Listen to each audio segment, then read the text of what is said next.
So as you guys might be able to tell, these next few episodes are going to be a little bit different. I bought a truck.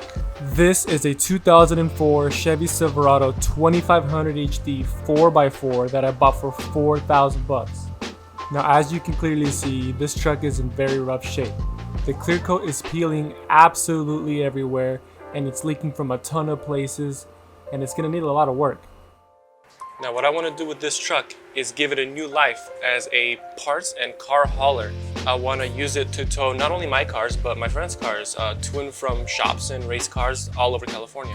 Now I also plan on daily driving this truck. And there's a few reasons behind that. Since I plan on daily driving this truck, this thing needs to be dead reliable, and rock solid, and comfortable. Now this truck is equipped with a 6-liter LS engine, a 4L80 transmission, and a giant 14-bolt rear end, which should make it pretty bulletproof, but the truck still has a lot of issues. Now, cosmetics aside, the number one problem with this truck is the steering.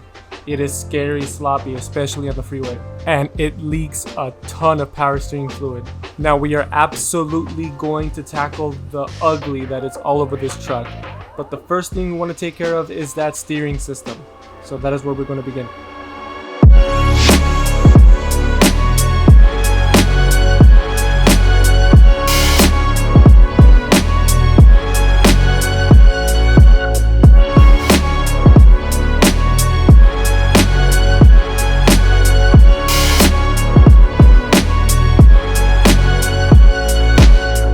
Now that I have the truck up on jack stands, I was finally able to give it a good thorough visual inspection for the first time. Now here you can truly see the extent of that nasty power steering leak. I actually traced this up to the Hydro Boost unit, so this will have to be replaced. Other than that, I noticed that the upper control arm bushings were pretty bad. The shocks looked like they were kind of leaking, but you can really see how the steering system is really worn out. This truck has over 220,000 miles. So what I wanted to do to begin is completely replace the entire steering system, from the pump to the entire linkage, everything. So that is where we will start.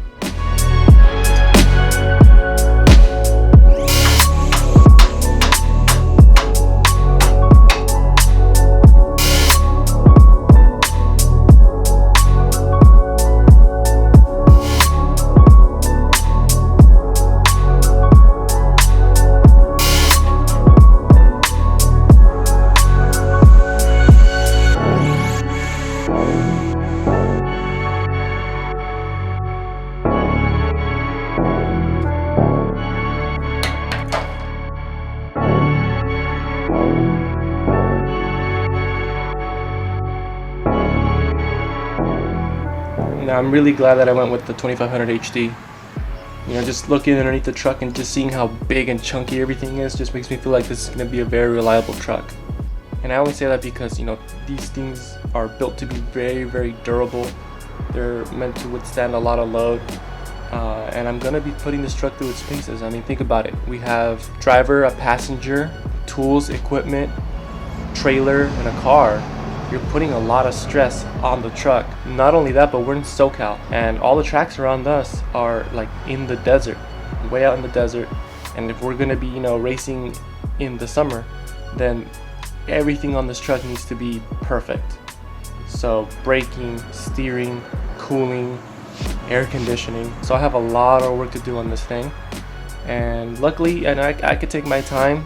We actually ended up skipping round 2 of VTEC Club. I could have gone, and I had a spot. I decided to sit this one out because I want to tow. I want to tow the car there. Last time at round 1, we ended up cutting the day short. We skipped the 5th session, the last session of the day, because we had to drive the cars back through the desert all the way back home. And that presents, you know, a lot of challenges, and we don't feel like we can drive fast enough, hard enough, confident enough out on track, just because, you know, we're worried that if something were to happen to a car out in the desert, how are we going to come back home? Now that we have this truck, if something were to happen, we can tow it.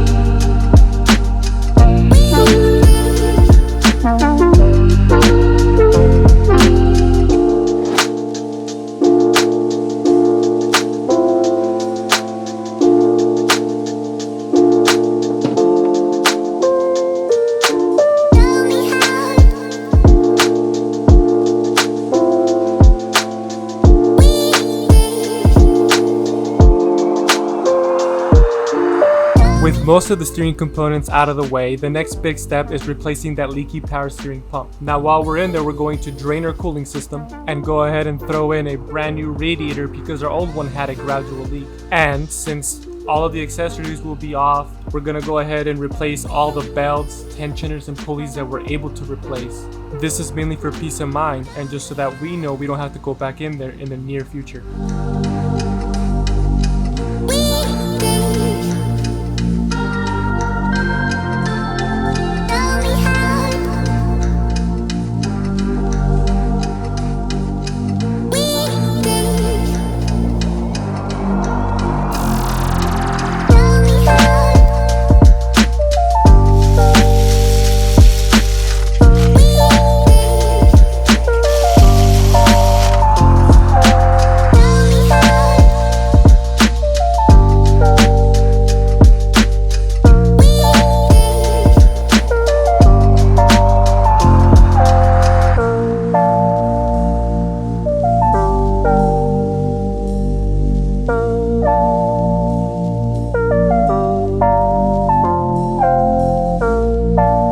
At this point, all of the major power steering components are installed, including the power steering gear, pump, and hydro boost, along with all the power steering pressure lines and return lines. We also have all of the belts and pulleys and tensioners replaced, so now we are moving on to reinstalling the cooling system.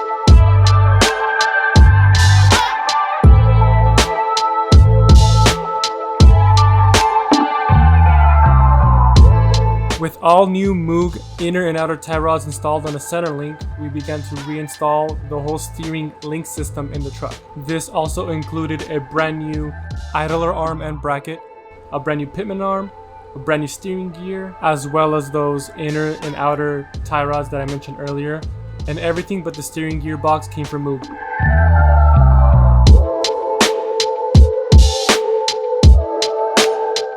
We then proceeded to wrap up the steering system. We got the rotors resurfaced. We threw in some new pads. In the time lapse, you see me throw in the stock calipers, but I actually put in new ones later on off camera. Replaced the front upper control arms and the front shocks. And we also had to throw in some shock bracket extensions. This is because the truck came with a front end lift kit and I didn't want the shocks to overextend. We also threw in some fresh spark plugs and wires, and then proceeded to bleed everything. So that's the cooling system, the brake system, and then finally the power steering system. But then this happened. So I got both sides of the suspension and brakes done in the front. And then I turned the truck on and proceeded to try to bleed the coolant in the power steering system. And this happened. Something literally blew up and got power steering fluid absolutely everywhere. Like, it just rained power steering fluid everywhere.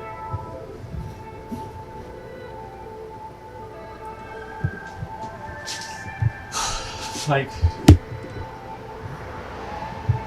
I don't know what the hell happened here. It started making a crazy noise and then it just popped. And oh, I see it. It was this. Ugh, what the hell happened? Do I have something wrong? I'm gonna have to check this out and see what's going on. So what was happening here is the power steering return hose off the Hydro Boost kept popping off. And I couldn't figure this out. It actually happened like 3 times. But the very first time it scared me so bad it almost knocked me off that ladder. So after doing a couple hours of research because I couldn't find anything on this online, I finally found a diagram somewhere that showed a schematic and a flow path of all the hydraulics in the power steering system. And I noticed that 2 of the lines on my steering gear were flipped. I don't know how this happened because the bends in the lines seem to go naturally into the ports that we installed them in. But I flipped them and everything turned out fine after that. I was able to bleed the power steering system and everything was good from there, and that finished up the front end of the truck. Now with the truck flipped around, we can move on to what I needed to do in the rear. There's not much to do back here. I mainly need to replace the 2 leaf springs in the rear because the one on the driver's side has a bent leaf. I noticed that when I bought the truck and I don't trust towing with that. I was able to source a pair of used 2500 HD leaf springs. I'm also going to replace the shocks back here and just give everything a thorough visual inspection so that we can wrap up this stage of the build.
Everything on the truck now mechanically sound. The last thing the truck needed for this stage is a fresh set of tires. I got a great deal on a set of BFG KO2 tires in a 265/75/16. They're a little wider than stock, but they still don't contact the frame under full lock turns, and they give the truck a much more aggressive look. So that's gonna do it for this episode, guys. I'm so glad that I now have this truck as my daily driver. It's really nice to be able to just throw whatever I need in the bed. I can haul heavy things like engines and transmissions, and this thing won't blink, and I'm excited to have this tool at my disposal. That's gonna wrap it up for this video, guys. Please consider liking this video and subscribing, and remember, function, momentum, grip.